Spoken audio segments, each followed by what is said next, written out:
네, 최근에 트러블이 생기는 겁니다. 그래서 그런 트러블이 여기저기 막 생겼어요. 네, 그래서 이제 오늘 아침에 급히 제가 뭘 드리느라고 오셨는데, 이렇게 몸이 좋아지니까 피부에 트러블이 생기는 경우도 있습니다. 그것은 왜 그럴까요? 그것은 독소가 피부를 통해서 방출이 많이 되기 때문에 그럴 수 있습니다. 이 피부는요, 독소가 방출되니까 여러 복합적인 현상들을 많이 일으킬 수 있어요. 뭐 이를테면 수 있고, 아토피 같이 올라올 수도 있고, 여러 형태로 올라올 수 있어요. 네. 그리고 설명드린 다른 곳에서도 이렇게 막 독소들이 빠져나올 수가 있습니다. 그럴 때 대체적으로는 일정한 시간이 지나면 그 피부가 깨끗해집니다. 그래서 멀쩡해집니다. 근데 어떤 분들은 시간이 지나도 좀 늦는 분들이 조금 종종 계시기도 해요. 네. 그런 분들 중에는 혼돈하기 쉬운 게 그 석회가 있는 분들이 있어요. 몸에 석회. 그 석회가 빠져나올 때, 그 명기천, 증기천 드시고 석회도 이렇게 빠져나오기도 하거든요. 녹아서 없어지기도 하지만 밀어내기도 합니다. 그럴 때 간염증이 올 수도 있어요. 물론 그런 경우는 레몬을 좀 드시고 꾸준히 드시고 또 석회가 빠질 때는 올리브 기름을 좀 바르고 레몬 껍질을 이렇게 문지르고 하면 석회가 좀 빨리 빠져나오는 경우 있어요. 그런 경우에 피부 질환은 비교적 수월합니다. 네. 석회가 빠져나올 때는 그렇게 하는 방법이 있는데, 그렇지 않은 경우에는 이건 이제 사람에 따라서 차이가 있기도 하다는 것을 이해하시면 좋겠습니다. 그래서 몸은 건강해지는데 피부 질환이 올라오는 거, 옛날에 가지고 있던 질환이든지 아니면 최근에 올라오든지 할 때는 그것은 몸이 좋아지니까 독소를 밀어내고 있다는 그런 현상으로 보시면 좋겠습니다. 그러면 몸이 좀 더 좋아져서, 간이 더 좋아져서 더 해독을 잘하면 나중에 좋아질까요? 예, 피부는 다시 멀쩡해질 겁니다. 물론 그 과정에서 이렇게 간염증이 심하면 간염증이 아주 심할 때 그때는 좀 긁으세요. 몸에서 긁어달라는 표시거든요. 그러면 긁으면은 막 상처 생기는 거 아니냐고 얘기하시는 분이 계세요. 근데 그 독소가 빠져나올 때 상처는 흉이 나중에 안 되더라고요. 나중에 다 멀쩡해집니다. 그래서 그렇게 하실 수도 있습니다. 이렇게 몸은요, 독소가 차여서 이런 피부 쪽에 문제가 생길 때, 그럴 때 이제 현대의학이 손을 못 대는 건데, 지금 설명드린 그런 방법으로 하면 아주 골치 아픈 피부 질환에서 벗어나실 수가 있습니다. 근데 이제 그렇게 하는 과정인데 아주 너무 고통스럽다. 빨리 잘 안 낫는다. 너무 일상생활을 못하고 너무 힘이 들다.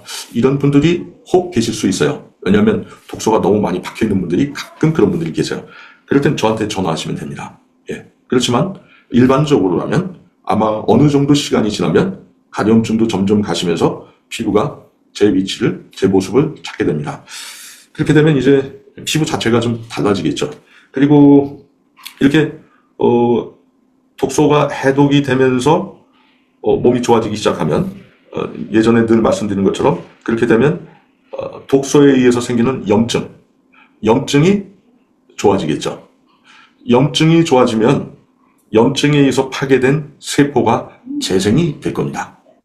이렇게 몸이 돼 있는 겁니다. 그래서 만일 피부 질환 쪽에 독소가 빠져나오는 과정에서 생기는 거라면 나중에 그래서 이것이 좋아졌다고 하면 몸 안에서는 실로 많은 변화가, 긍정적인 많은 변화가 있는 것이라는 걸 기억하시면 좋겠습니다. 그래서 이 피부에 일어나는 문제들은 사실은 장기와 직접 관련이 있다는 거 기억하시면 좋겠습니다. 어디 부딪혀서 생긴 거라든가 버러지에 물린 거라든가 뭐 이런 경우라면 그건 뭐 별로 중요한 거 아닙니다. 지나면 금방 낫는 거죠. 근데 장기와 관련이 있어서 생기는 거는 장기를 고쳐야 풀어지는 겁니다. 이 장기의 문제는 피와 관련이 있고 피가 피부에 영향을 주는 겁니다. 그러니까 피부 문제를 해결하려면 피가 건강해지고 장기가 건강해져야 뭐 피가 건강해지죠. 피가 건강해지고 그 다음에 피부 질환으로 벗어날 수 있다는 것을 이해하시면 좋겠습니다. 그래서 피부 쪽에 문제가 있다 하더라도 쉽게 스테로이드는 가급적 안 쓰시는 게 좋겠고요. 어떤 분은 그런 말씀을 하시는 분이 계세요. 피부 질환이 심해서 할 수 없어서 피부과에서 약을 사먹는 건 어떠냐고 저한테 물어보는 분이 계세요. 그래서 제가 그 얘기는 해드리죠.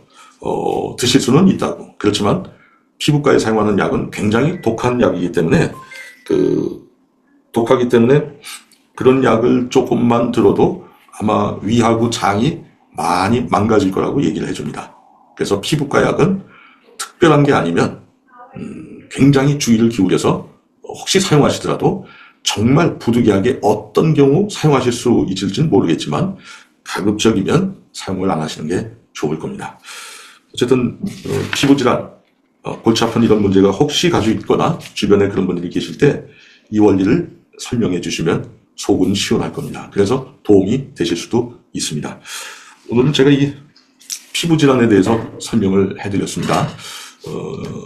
제가 볼 때는 여기 들어오시는 분들 중에는 많은 분들이 피부 쪽의 트러블을 경험하셨고 그것이 해결되는 것을 경험하신 분들이 참 많으세요. 그래서 제가 설명드린 것을 쉽게 이해하실 분들도 계시지만 어떤 분들은 좀 이해가 좀 잘 안 되는 경우도 있을 수 있습니다.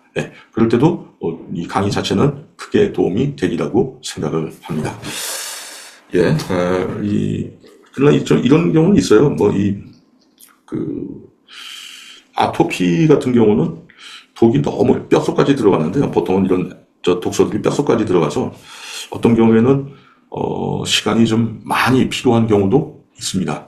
그래서 사람 몸이 일률적으로 얼마 만에, 1년 만에, 2년 만에 모든 병들이 다 좋아지면 얼마나 좋겠습니까? 그렇지만 몸은 그렇지 않죠. 그래서 어떤 경우에는 장기간의 싸움을 해야 되는 경우도 종종 있을 수 있다는 것도 기억하시면 좋겠습니다. 제 강의는 준비한 강의는 여기까지 마치고요. 혹시 개인적으로 최근에 이렇게 드시면서 궁금하신 점이나 또 알고 싶은 점이 있으신가요?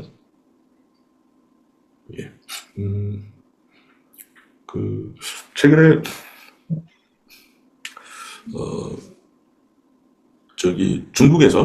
중국에서 제품을 드시는 분인데요. 이분은 들어오시 않았군요. 들어오시 않았네요. 이분은 위가 안 좋아요. 여자분인데. 아들도 청소년인데 위가 많이 안 좋아요. 남편은 장이 많이 안 좋아요. 특히. 그리고 여기 혈압, 머리 열이 많아서 잠 못 자고 비염 심하고 이랬어요.